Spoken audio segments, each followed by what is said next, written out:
Please Tara, please விட்டுட்டு போகாத தாரா.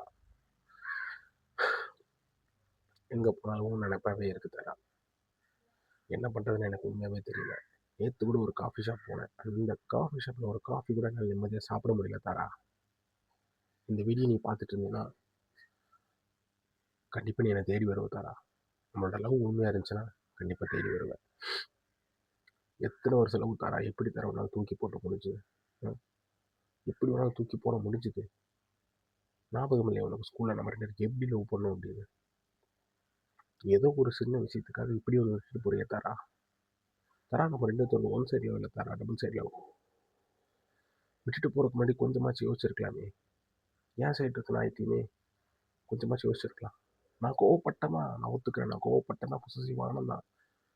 ஆனால் என்ன இருந்தாலும் நான் லவ்வரில் தரா. எனக்கு இன்னும் உன்னை ப்ரொடெக்ட் பண்ணணும்னு ரொம்ப ஆசை. இந்த ப்ரொடெக்ட் தான் எப்படியாவது தப்பாக போயிடுது. நான் நல்லவன் தாரா. நான் கெட்டவனாக இருந்தேன் நான் ஒத்துக்கிறேன். எல்லா பொண்ணுகிட்டையும் ஃப்ளேட் பண்ணி தெரிஞ்சவன் தான் ஒத்துக்கிறேன். ஆனால் என்னைக்கு உன்னை பார்த்தணும் அன்னையிலேருந்து நான் நல்லவனை மாறிட்டு தரா. என்னை நம்பு. இன்னைக்கு எதுவுமே நடக்கலை தாரா. நடந்ததுன்னா கண்டிப்பாக சொல்லியிருப்பேன். அவன் என்னை ஜஸ்ட் உள்ளே கூப்பிட்டா அவ்வளோதான். வேறு எதுவும் நடக்கலை தாரா.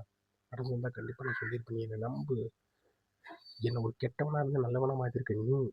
ஓகே, எப்படி நம்ம மறுபடியும் தப்பான வழிக்கு போவோம் தாரா? என்னோடது ட்ரூ லவ் தாரா. நம்பு. இதுக்குமே எனக்கு என்ன சொல்கிறேன்னு தரலாம் தாரா. இந்த வீடியோவை நீ பார்த்துட்டு இருந்த அப்படின்னா மறக்காம வீடியோக்கு ஒரு சப்ஸ்கிரைப் பண்ணிட்டு ஒரு கமெண்ட் போட்டுருந்து. ஓகே, என்னடா வீடியோக்கு சப்ஸ்கிரைப் பண்ண சொல்கிறேன் அப்படின்னு பார்க்குறீங்களா? என் ஃப்ரெண்டு வந்து ஒரு சேலஞ்ச் விட்டான். கண்ணில் தண்ணியோட ஒரு எமோஷனல் டைலாக் பேசி கேட்டு பார்க்கலாம் அப்படின்னு. ஸோ அதுக்காக தான் இது.